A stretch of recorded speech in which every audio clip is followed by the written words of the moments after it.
हाँ तो बच्चों, कल मैंने आपको कुछ दशमलव संख्याओं का p/q के रूप में परिमेय संख्याओं में बताया था। शांत आवर्त और अनवसानी आवर्ती प्रकृति के बारे में बताया था। आज है दशमलव संख्याओं का p/q के रूप की परिमेय संख्याओं में परिवर्तन। यानी कि अगर दशमलव संख्याओं का दी हों दशमलव संख्याएं, तो दशमलव संख्याएं अगर दी गई हैं, दशमलव संख्या में कोई संख्या दी गई है, तो इसको p/q के रूप में कैसे लिखेंगे, है ना। तो दशमलव संख्याओं को p/q के रूप के लिखने के लिए दो प्रकृतियां होती है। एक स्टेज 1 होती है जब दी गई दशमलव संख्या शांत प्रकृति की हो, ठीक है, और दूसरी स्थिति क्या होती है जब दशमलव निरूपण अनवसानी आवर्त प्रकृति का हो। तो ये दो स्थितियां हैं। स्टेज 1 जो है, जब दी गई दशमलव संख्या शांत प्रकृति की हो, तो क्या करते हैं, इसमें हम p/q के रूप में परिवर्तित करने के लिए निम्न प्रक्रिया का पालन करते हैं। कौन सी प्रक्रिया अपनाते हैं, ये हम आपको एक उदाहरण लेके समझाते हैं।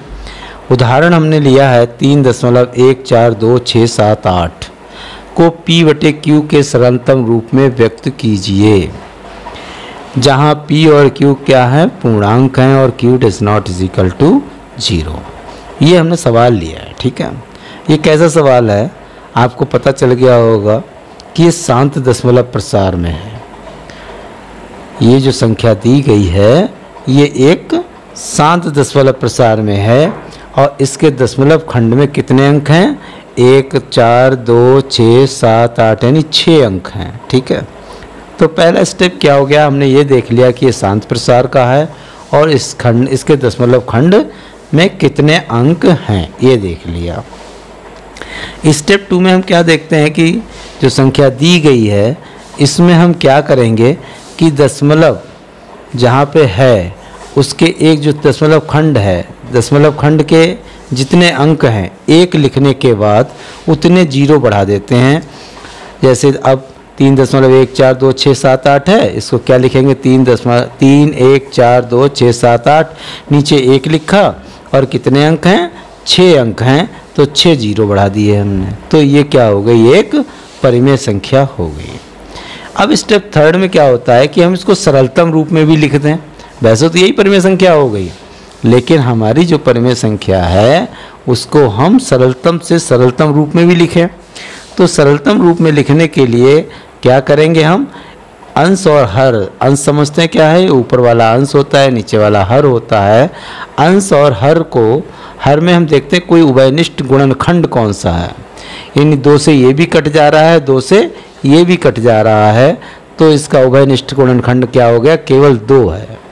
इनका अगर हम उभयनिष्ठ गुणनखंड निकालें तो क्या आएगा, 2 आया। या यूं ही कह लो कि सीधे पहले हमने 2 से काट दिया, काटने के बाद फिर देखते हैं कि क्या अब भी कट सकता है, अब नहीं कट सकता।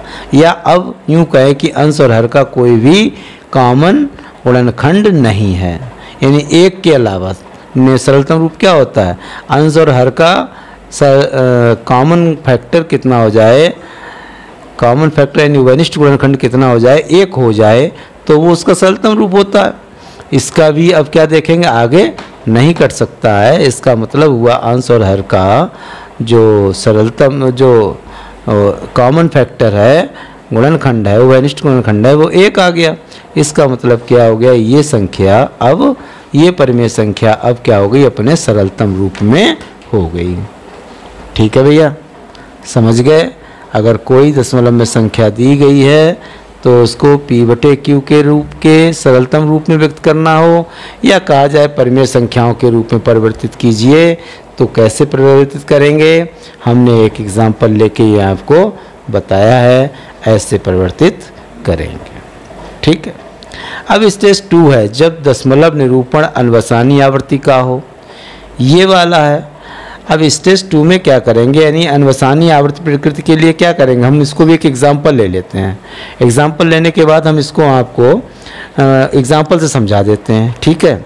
एग्जाम्पल हमने लिया है 0.3 बार। इसका मतलब क्या हुआ कि 0.33333 चलता चला जा रहा है, शांत है, ये शांत नहीं है। तो 0.3 बार जिसे बोलते हैं, 3 के ऊपर एक रेखा खींच देते हैं, इसको 0.3 बार बोलते हैं, को P/Q के रूप में व्यक्त करना है। यानी किस रूप में व्यक्त करना है आपको? परिमेय संख्या के रूप में व्यक्त करना है। इसका सॉल्यूशन क्या करेंगे हम?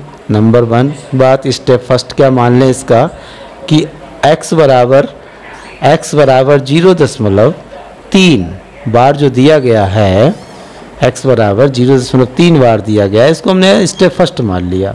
स्टेप सेकंड में क्या करा हमने? ये 3 का ऊपर से रेखा हटाई, तो क्या हो जाएगा? x बराबर 0.333, यानी ये हमने समीकरण इसको डाल लिया 1। और स्टेप थर्ड आता है। स्टेप थर्ड में क्या करते हैं हम? जैसे दशमलव के बाद एक अंक है, 3 है, 0.3 है, 3 के ऊपर रेखा खिंची हुई है, तो इसका मतलब क्या करेंगे? हम इसको 10 से गुणा करेंगे। अगर 2 पे खिंची होती 100 से गुणा करते, 3 पे होती तो 1000 से गुणा करते। तो यहाँ पे क्या है, हमें दशमलव के बाद पहला एक ही अंक है, तो इसमें हम 10 से दोनों ओर गुणा कर देंगे समीकरण 1 को। ठीक है, तो 10x हो जाएगा और इधर 3 दशमलव हो जाएगा। ये स्टेप थर्ड हो जाता है। अब स्टेप फोर्थ में हम क्या करते हैं? समीकरण को 2 में से समीकरण 1 को घटा देते हैं। घटाने पे 10x में से x गया 9x, और इधर घटाएंगे तो 3 में से 0 गया 3 बचा, बाकी सब 0 0 हो जाएगा। तो 9x बराबर क्या हो गया? 3 हो गया। अब स्टेप 5 में हम क्या करेंगे? x बराबर 3/9, ये क्या आ गई? परिमेय संख्या आ गई। ये परिमेय संख्या का रूप हो गया। लेकिन हमने आपसे कहा है ना कि जो सरलतम रूप है वो ही हम परिमेय संख्या के रूप में लिखते हैं। तो इसका सरलतम रूप 3 एकम 3, 3 3 9, 1/3, यानी कि अंश और हर का कॉमन फैक्टर क्या हो गया?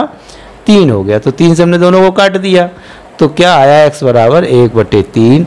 ये परिमेय संख्या का सरलतम रूप हो गया। ठीक है भैया, इस तरह से हमने आपको दशमलव संख्याओं के P/Q के रूप की परिमेय संख्याओं में परिवर्तन करना सिखाया।